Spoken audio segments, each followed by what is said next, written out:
Sircilla municipal council రెండు గ్రూపులుగా చీలింది. Chairperson ఒంటెద్దు పోకడలతో వెళ్తున్నారు అంటూ ఓ వర్గం రహస్య సమావేశాన్ని నిర్వహించింది. అయితే రెండు వర్గాలు సైతం అంతర్గత విభేదాలని బయటకి పొక్కకుండా జాగ్రత్త పడుతున్నట్లు సమాచారం.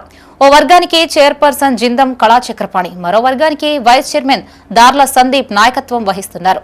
సిరిసిల్ల మున్సిపల్లో కొనసాగుతున్న ఈ అంతర్గత విభేదాలు ప్రస్తుతం చర్చనీయాంశంగా మారాయి.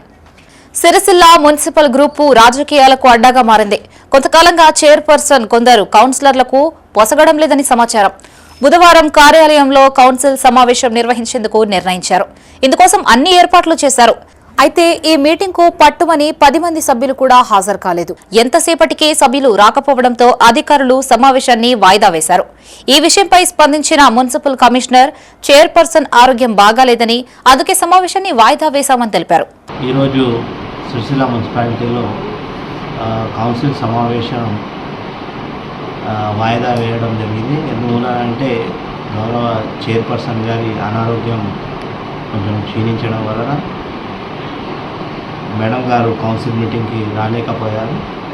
మేడం గారు ఇన్ఫర్మేషన్ ఇవ్వడంతో ఇమీడియట్గా కౌన్సిల్ సభ్యులందరికీ తెలియపరచడం అనేది ఎట్టి వాయిదా పడ్డ సమావేశం తిరిగి చైర్మన్ గారి ఆదేశం మేరకు మళ్ళీ ఇంకొక డేట్లో ఫిక్స్ చేసుకొని ఏర్పాటు చేయడం జరుగుతుందని కోరడం.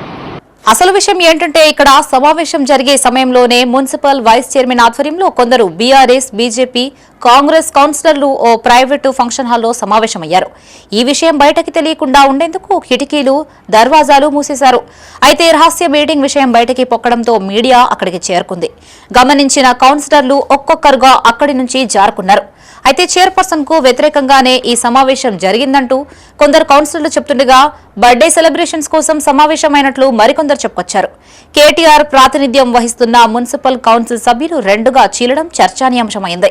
దీనిపై కేటీఆర్ ఎలా స్పందిస్తారో చూడాలి మరి.